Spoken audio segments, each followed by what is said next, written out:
Κύριε Βιδάλη, στην συνεδρίαση της επιχείρησης του Δήμου για τη Μαρίνα και τις παραλίες, ποιες είναι οι αποφάσεις σας και πότε θα είναι έτοιμες οι παραλίες του Δήμου γενικότερα, είτε να ανατεθούν είτε να καθαριστούν για τους λουόμενους? Συζητήσαμε σήμερα διάφορα θέματα. Μέσα στα θέματα αυτά είναι και η έναρξη καθαρισμού και το σημάδισμα των παραλιών για να μπορούμε να τις δουλέψουμε.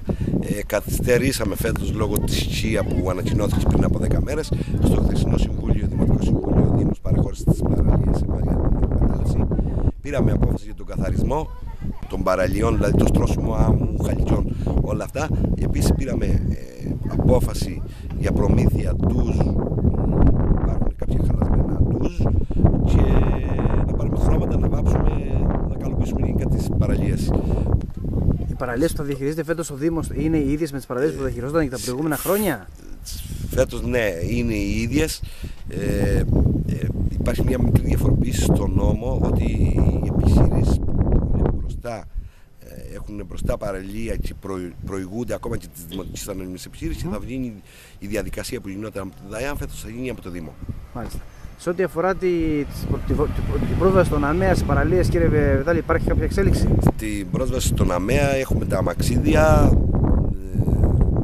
φτιάχνουμε τις ράμπες τώρα για να μπορούν να έχουν άμεση πρόσβαση. Είναι σε 3 παραλίες, Άγιο Παντελεήμονα, Άμμος και Λούδα.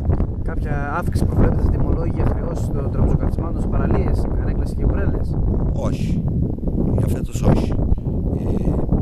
Εξάλλου ούτε στη Μαρίνα κάναμε αυξήσεις τα τελευταία χρόνια, ούτε στον Πάρη, ούτε σε καμία δραστηριότητα της εταιρείας δεν έχουμε κάνει αύξηση.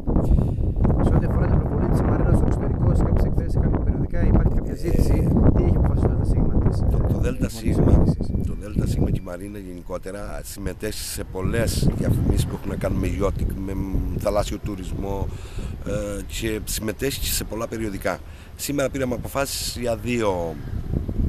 για το περιοδικό της ΑΝΕΚ, ειδικά για τις παραλίες μας, με τη μορφή συνέντευξης της σελίδου, και το Go Travel, ένα περιοδικό το οποίο είναι παγκοσμίως γνωστό. Κάποιες άλλες προτάσεις απορριφθήκαν γιατί δεν έχουν την απήχηση στο εξωτερικό που έχουν αυτά τα 2 περιοδικά.